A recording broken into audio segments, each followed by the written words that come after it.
pour nous amener à parler à Francis Michaud, hypnologue avec qui on s'était déjà entretenu. Bonjour Francis. Bonjour Caroline. Heureuse de te retrouver ce matin. Bonjour. Ça va bien. On s'était parlé quoi? Ça fait un mois ou ça passe vite le temps? Ça fait plus longtemps que ça. C'est ça plus fait long, quelques mois déjà. Ouais, le temps passe vite. Quelques mois. Bon, écoute, ouais. dans mon souvenir. Alors, puis tu m'as écrit, puis ce serait le fun de parler d'auto-hypnose, de cours, puis d'aller plus loin dans notre discussion. Ce serait chouette aussi de se parler de ça. Alors, vous offrez des formations, puis là, c'est ça, pendant qu'on se parle, je vais aller sur le site et puis on regarder ça. Il y a toutes sortes de formations offertes, là, mais parle-nous donc de toi, bon, qui t'es hypnologue, puis de ta formation, de qu'est-ce qui t'a amené à faire ça, puis on parlera des formations aussi, là, mais toi, dans ton cas, plus spécifiquement. Oui, c'est ça. Ben, dans le fond, l'hypnose, ça fait à peu près une dizaine d'années que je suis là-dedans. Tu sais, j'ai fait mon bac en psychologie avant, j'ai fait d'autres choses, mais quand j'ai découvert l'hypnose, je me suis dit, waouh, pourquoi est-ce que on n'apprend pas ça? Puis pas nécessairement l'hypnose, des fois, quand on entend le mot de spectacle, mais l'hypnose vraiment, c'est clinique pour accompagner les gens à faire des changements. Utiliser cet outil-là vraiment avec bienveillance. Puis dans le processus, on apprend l'auto-hypnose. L'auto-hypnose, c'est d'utiliser justement tous les outils qu'on a en hypnose, mais pour soi-même. Ouais, c'est ça, là. Alors, moi, je suis allée sur le site, j'ai pas eu l'occasion de m'auto-hypnotiser, c'est comme ça qu'on dit? Ben, ou faire de l'auto-hypnose, en fait. Oui. Alors, qu'est-ce que c'est et comment ça fonctionne? Ben, en fait, je ferais peut-être une petite introduction sur le fait que dans l'état dans lequel on est, dans le fond, comment on se sent va changer beaucoup qu'est-ce qu'on va vivre, va changer qu'est-ce qu'on pense, qu'est-ce qu'on fait, tout ça. Donc, c'est sûr que si on est passionné, si on sent que on est apprécié, si on est dans un état joyeux, on pense pas de la même manière, on ressent pas de la même manière. Donc, quand on veut faire un changement, on s'est rendu compte que d'être dans un état, d'être très focalisé et d'être très présent, nous permet justement de faire des changements plus facilement. C'est un peu comme si on se disait que dans notre vie, on est un peu comme dans un train qui va à toute allure, puis on voudrait changer de direction. Mais on sait très bien que si on veut aller à 90 degrés ou 180 degrés, pendant qu'on est en train de rouler à pleine vitesse, ça marche pas. On a besoin de ralentir, on a besoin de prendre un autre angle, dans le fond, une autre direction. Fait que c'est ça que l'auto-hypnose fait. C'est à l'aide de techniques, on va un peu comme ralentir le cerveau, on va avoir conscience des choses différemment, puis on va pouvoir passer une intention. Puis après ça, cette intention-là va avoir un impact sur tous nos mécanismes automatiques, en fait. Comment est-ce qu'il y a plein de choses qu'on fait sans qu'on y pense vraiment mentalement. T'sais, on le fait, puis c'est plus une réaction. Ben, en auto-hypnose, on peut passer un message, puis on peut guider cette partie-là. Alors, oui, mais on est habitué, l'hypnose, il y a quelqu'un, tu sais, puis tu une voix douce, je t'écoute, puis je suis presque en train de m'hypnotiser moi-même, puis je me mets en situation d'écoute, là, c'est un peu mon travail, puis ta voix nous amène à ça. Mais l'auto-hypnose, est-ce qu'on a cette voix-là? Parce que là, j'essaie de retrouver le site Coaching Québec, où on a justement... Ben, je donnerai le lien, là, dans le fond, oui, c'est simple, c'est autohypnose.ca. J'ai fait un lien directement, ça va être facile à trouver s'il y a des gens qui veulent y aller. Ben dans le fond, j'avais cette question-là juste avant, dans le fond, avec la personne qui Valérie parlait de Levé qui parlait de science. Puis elle disait, c'est pas dangereux ça? Ben non, parce qu'en tant que tel, on part de notre intention, puis tout ce qu'on va expérimenter va être dans cette direction-là.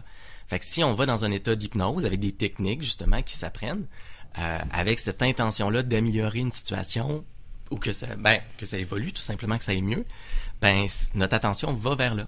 Fait que tout ce qui est comme phénomène hypnotique, tu sais, quand on voit un spectacle, on a l'impression que la personne, elle fait juste suivre, qu'elle est comme un pantin. Oui, ben c'est ça. Là, moi, j'ai jamais été dans le spectacle Mesmer, par exemple. Ouais. J'en connais, puis qui sont très réceptifs. On dit que les hypnologues, ou en tout cas les Mesmer, je sais plus comment on l'appelle, là, mais il y a d'autres noms. Mais bref, ils vont chercher les personnes qui sont plus réceptives, qui sont plus à l'écoute. Alors, il faut être disponible aussi. Ben, en fait, dans les spectacles, ils vont les prendre ceux qui vont le plus rapidement puis que c'est le plus démonstratif. Dans le fond, parce que le but d'un spectacle, c'est d'impressionner. Puis c'est ça. Puis on a l'impression que ces gens-là sont à la merci de l'hypnose. C'est ça. Parce que l'état d'hypnose, en fait, c'est justement, ça nous permet d'être plus suggestible. Ça nous permet de plus vivre et ressentir les idées. Donc, quand quelqu'un, justement, nous amène en état d'hypnose, puis il va nous proposer, par exemple, d'imaginer que notre objectif est déjà atteint, ben, on a tendance à le faire plus naturellement, plus facilement. Sur un stage, dans le fond, s'il dit « imagine qu'un mammouth qui te court après toi », ben, on a tendance à plus le suivre. on a quand même des limites par rapport à ça. Oui, il doit y avoir quand même, parce que là, c'est drôle parce que on parlait de Valérie Levé qui parlait de science. Est-ce que, donc, dans le cerveau, il se passe de quoi quand on est neurologiquement parlant hypnotisé? Il y a quelque chose avec les synapses du cerveau, là. C'est ça qui est intéressant, surtout pour les gens qui sont scientifiques puis qui veulent du tangible. L'hypnose est très basée sur ce qui est tangible. Parce que dans le fond, dans la vie de tous les jours, on est plutôt dans l'imaginaire. Hein. Quand on est stressé de quelque chose qui s'en vient... On fait de l'anxiété, c'est ça. On imagine ce qui va arriver. On imagine, puis on commence à le vivre dans notre corps. Donc, on a un impact sur notre corps avec ce qu'on imagine. Dans la vie, en permanence, tout le monde. Même les gens qui disent « je suis très rationnel », je leur parle pendant 2 secondes, puis ils réalisent que ce qu'ils imaginent, elles sont pas dans le présent.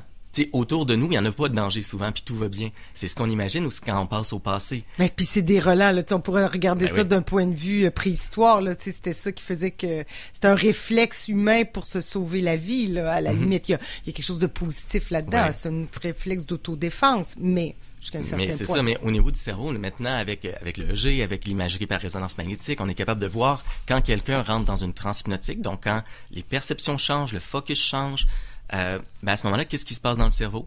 Puis il y a encore des choses mystérieuses, comme Valérie disait. La science recherche, elle n'est pas en train de dire la vérité. Pas tout trouver, puis dans le cerveau, c'est encore très complexe. Oui, puis tout est interconnecté. Mais ce qui est observable, dans le fond, c'est qu'il y a certaines zones du cerveau qui deviennent plus actives et d'autres moins actives. Donc, on parle par exemple de la partie qui est plus dans la région préfrontale, qui est l'analyse, la rationalité, dans le fond, l'espèce de conscience va un peu s'apaiser. Elle sera pas absente, mais va s'apaiser. Fait qu'on va être moins critique par rapport aux choses. C'est ça qui fait qu'on va peut-être se donner le droit de vivre des choses, ressentir des choses que normalement, dans la vie de tous les jours, on a fait « Ah, attends, c'est-tu logique tout ça? » Donc, ça nous permet justement en auto-hypnose d'aller ressentir, vivre des choses pour que notre corps le vive. Puis après ça, c'est comme présent, comme si on avait mis une espèce d'énergie dans notre corps ou une espèce d'ambiance ou une espèce de programmation, on pourrait dire. Oui, c'est ça, le mot programmation, là, c'est là-dessus, je voulais une fois qu'on est allé, on a atteint ce niveau de conscience-là, qui est une détente extrême aussi, d'une certaine façon, j'imagine. Est-ce qu'on est très détendu quand on est hypnotisé? Ah, t'es pas sûr? Non, on n'est pas là-dedans. On peut l'être, mais ce qui est dans l'hypnose moderne, qu'est-ce qu'on voit, c'est que c'est pas nécessairement, on n'est pas obligé d'être complètement détendu ou absent. OK. Je pensais qu'il fallait arriver à ce niveau-là. Non, parce qu'on veut pas, tu sais, il y a cette illusion-là qu'on s'endort en tant que tel, mais quand on est en état d'hypnose, notre niveau de conscience va varier. Fait que des fois, on va être présent à ce qui se passe. Des fois, c'est comme si on est absent, comme quand on est dans la lune ou quand on est très passionné, on oublie ce qui se passe autour de nous. Ben, c'est un peu le même état qu'on est en train de vivre.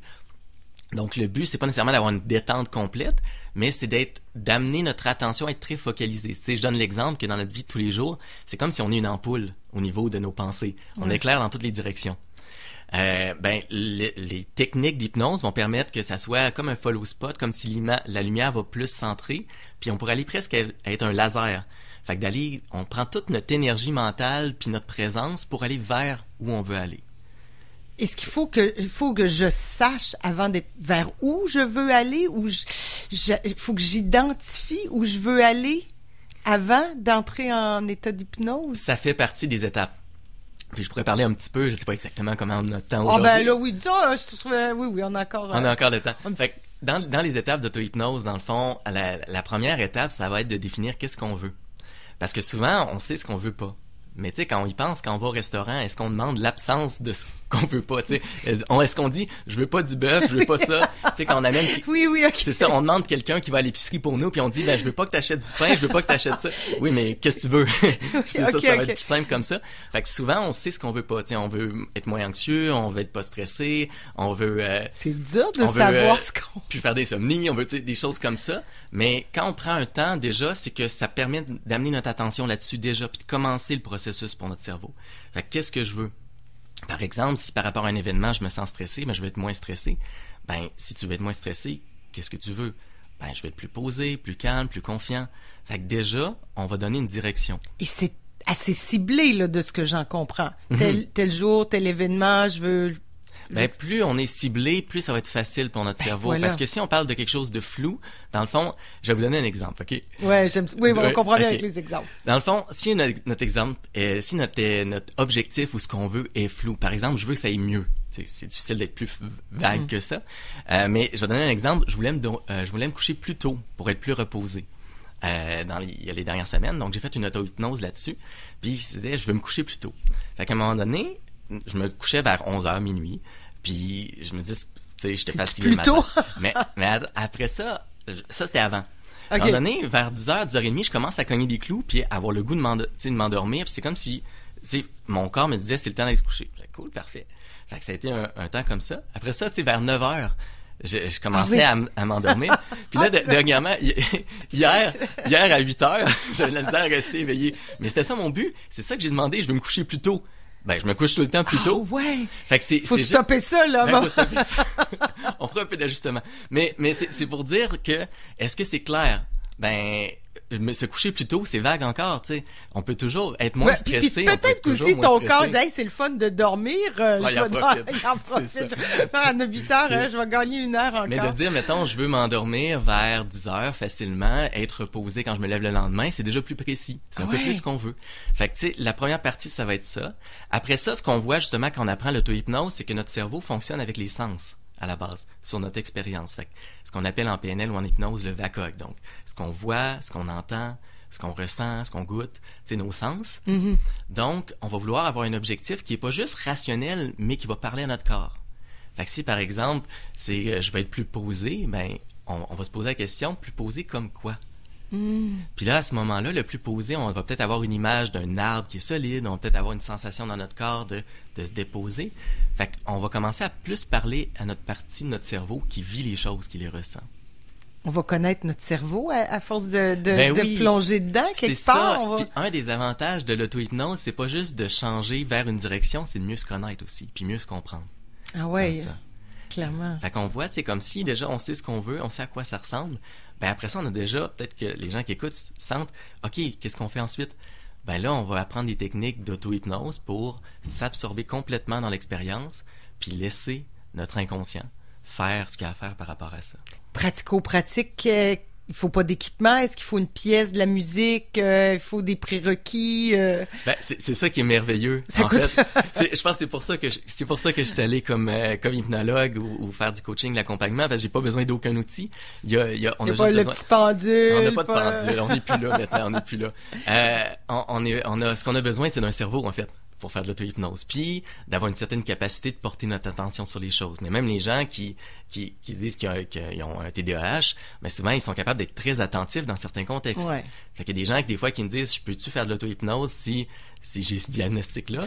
Ben oui, parce que souvent... Il y en a beaucoup, en tout cas, à différents niveaux, là, mais on doit être une bonne batch. Ben oui, parce que, imagine, t'as-tu un contexte où tu es capable d'être très attentif à quelque chose? Puis oui, ça arrive. Oui. Donc, c'est ça. Fait que le prérequis, c'est juste de prendre un temps, puis d'apprendre à le faire. Hey, j'imagine dans un lieu calme, c'est certain. Que... Ben, surtout pour le début. Ouais. Tu sais, quand on est rendu expérimenté, on peut le faire dans n'importe quel contexte. Mais tu sais, dans le début, c'est mieux de faire de mettre en place un contexte qui va être propice. Fait que, donc, de se mettre peut-être une alarme si on a un rendez-vous après pour plus avoir besoin de penser autant, d'être dans une pièce où on sera pas dérangé, d'être dans une position qu'on est confortable. Je pense que c'est bien pour débuter, pour se donner les chances de notre côté. Mm-hmm. Mais une fois qu'on pratique, si on le fait à plusieurs reprises, à un moment donné, ça devient une compétence qui se développe. Puis après ça, on pourrait le faire en quelques secondes. Mettons, on est à un arrêt pour traverser une rue. Ben, on pourrait juste un instant fermer les yeux 2 secondes, puis se recentrer, puis le vivre. Ah ouais, ok. Oui, on pourrait le faire dans d'autres contextes. Mais au début, on va se donner des chances. Oui, ben est-ce que c'est un peu comme la méditation? Moi, ça marche pas. J'ai essayé de méditer, je suis pas capable. Ou c'est un entraînement, puis faut le faire au début, puis on se pratique. Puis un peu comme un jogger qui va courir 1 kilomètre au début jusqu'à 10 kilomètres. Est-ce que c'est un entraînement? Je dirais oui, c'est un entraînement. C'est un entraînement, mais l'avantage qu'il y a avec l'auto-hypnose, c'est qu'il y a beaucoup de manières, dans le fond, d'y aller. Fait que oui, de fixer un point, par exemple, puis de graduellement détendre notre corps, c'est une des manières de le faire. Ça va permettre justement de focaliser notre attention, puis de créer dans notre corps un sentiment de bien-être ou de détente ou de sécurité qui favorise l'hypnose. Mais il y a d'autres techniques où est-ce qu'on va être très attentif à plein de choses en même temps. On va comme saturer notre cerveau, ce qui va faire qu'à un moment donné, notre cerveau va faire « Ouh, c'est trop là, attends, j'ai le goût de relaxer », puis là, on va se déposer. Fait que il y a une technique que j'aime beaucoup qui s'appelle la spirale sensorielle, que je parle justement dans la formation en ligne, où est-ce que on va être attentif à, mettons, 5 choses qu'on voit. Après ça, on va prendre une respiration puis commencer à se détendre. On va être attentif à 5 choses qu'on entend, 5 choses qu'on ressent. Fait on va beaucoup attirer notre attention, puis à un moment donné, on va guider notre attention vers ailleurs. Fait que pour les gens que le cerveau trotte tout le temps, là, moi, si je suis anxieux ou stressé par rapport à quelque chose, me dire assis-toi puis relax, ça marche pas. Ben non, c'est ça. Moi aussi, faut que je médite, faut que je respire. Oui. Ouais, non, mais ça. je fais des blagues, mais il y a ça aussi là, tu sais. Mais tu sais, si dans le fond, le but c'est de guider notre attention au début. Fait que comment on va le faire? Est-ce que c'est d'une manière très active ou est-ce que c'est d'une manière plus calme? Tu sais, si mettons, je prends conscience que je dis, faut que je me calme, faut que je rentre en transe, ben je vais me dire, et pendant que je suis en train de vouloir me calmer puis de rentrer en transe, qu'est-ce qui est en train de se passer? Donc, je vais amener mon attention, puis je vais le guider.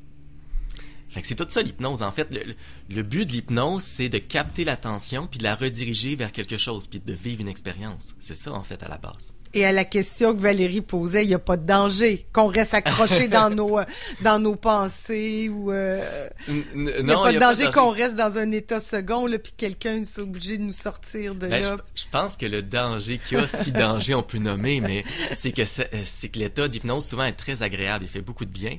Et souvent quand on vit un auto-hypnose, on n'a comme pas tant le goût d'en sortir parce qu'on est bien. Ouais, ben c'est ça. Mais tu sais, mais en même temps, si notre corps a certains besoins, si mettons on sait qu'il y a quelque chose qui est important pour nous plus tard, tout ça, ça reste en ligne de compte. Fait que, si on s'est mis une alarme justement parce qu'on sait que on veut faire de l'auto-hypnose pour 15 minutes, puis notre alarme sonne, ça va nous sortir de l'expérience. Si par exemple, je sais que à un moment donné, mon corps a besoin d'aller aux toilettes ou quelque chose comme ça, ben je vais le ressentir puis je vais en sortir. Fait que l'hypnose, c'est pas une absence de conscience, c'est vraiment, on est absorbé dans ce qui est important pour nous pendant un temps, comme ça. Puis ce qui est avec l'expérience, puis j'ai accompagné beaucoup de personnes, puis moi j'en fais beaucoup aussi, puis j'ai formé beaucoup de personnes par rapport à ça. Puis ce qui est intéressant par rapport à l'auto-hypnose, c'est qu'on va aussi loin qu'on est prêt à y aller. Oui, je comprends. Je comprends. C'est bien, mais je me disais juste que là, parce que toi, t'en fais de l'auto-hypnose, mais est-ce que pour commencer, on serait pas mieux de se faire hypnotiser une première fois avant de commencer par l'auto-hypnose? Moi, je me dis, avant de commencer, je serais peut-être mieux de dire, hey, Francis, veux-tu commencer, voir c'est quoi l'état pour savoir, tiens, c'est ça que ça goûte, le bonbon, je le veux, mais je vais y aller. Je pense que c'est une bonne piste, ça. Ouais. Parce que si on connaît pas à quoi ça ressemble, c'est difficile. C'est comme n'importe quel, mettons quelqu'un, tu lui parles d'un sport, il l'a jamais vu, puis tu dis fais-le. Ouais, mais si au moins tu l'as vu, puis quelqu'un te l'a montré un petit peu. Fait que je pense qu'une des manières, c'est de se faire accompagner par qui on a confiance, qui est formé, qui est un hypnologue. Une autre manière, ça serait il y a des livres, il y a des formations en ligne qui existent, justement.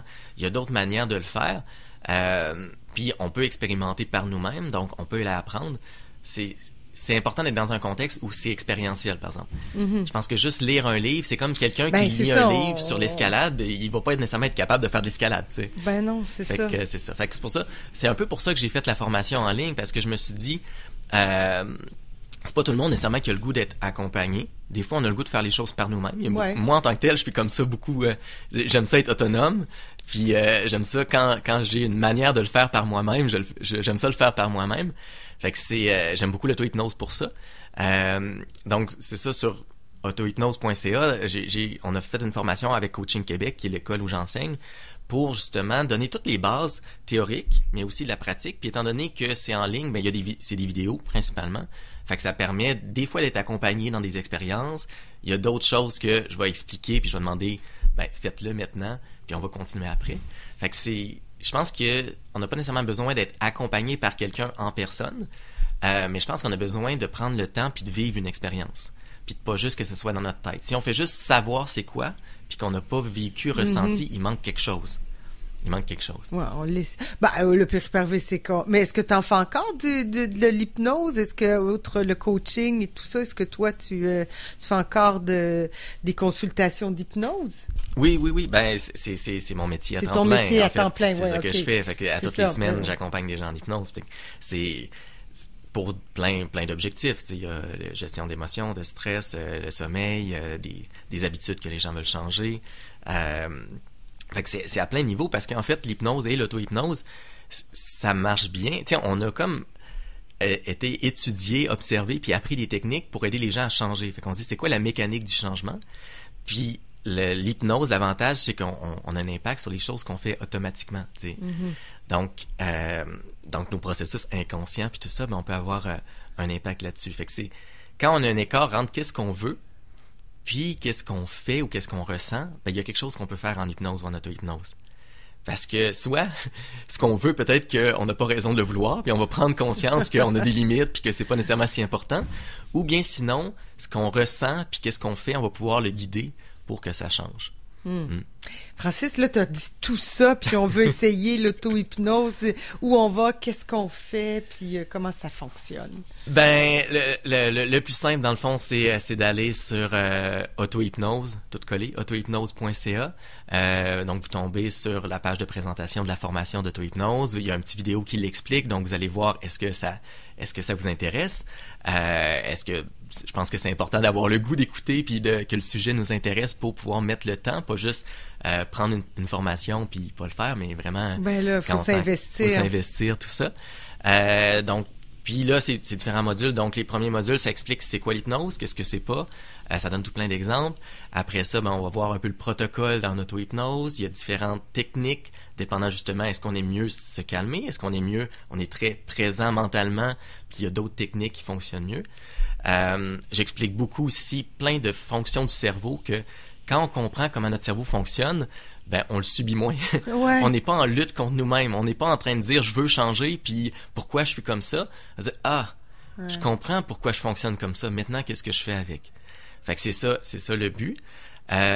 Puis après ça ben le but c'est de pratiquer, mais il y a beaucoup de vidéos, beaucoup de techniques différentes pour aller pousser ça puis expérimenter tout ça. On calcule combien d'heures qu'on investit? On a fait il y a à peu près 6 heures de vidéo en plusieurs modules. Je pense qu'il y a une douzaine de modules à peu près. C'est ça qui est le fun, c'est qu'on le fait à notre rythme. Donc, si on est plus curieux justement de la partie c'est quoi l'hypnose, c'est quoi l'auto-hypnose, c'est quoi la théorie derrière, ben il y a le début qui est comme ça. Après ça, il y a beaucoup de pratique puis d'expérimentation. On peut choisir où est-ce qu'on va. Fait que, idéalement, suivre. On l'a monté pour que ça soit logique puis que ça s'intègre bien. Mais on peut aller choisir, une fois qu'on a vu les premiers modules, on peut aller chercher les techniques qu'on aime mieux comme ça. Puis, ce que je dirais aussi, s'il y en a qui sont intéressés, je pourrais donner, j'ai un petit code promo que je pourrais donner, là. Je pense qu'il y en a qui vont être intéressés, Francis. Ouais, c'est en majuscule Francis 25, ce qui donne un 36$ de rabais à peu près, là. S'il y en a qui, des fois, c'est comme, on a besoin d'un petit, c'est le moment. OK, c'est le fun, c'est là un petit coup de pouce. Un petit coup de pouce, puis tu sais, le but, c'était aussi que ça soit à peu près le coût d'une consultation.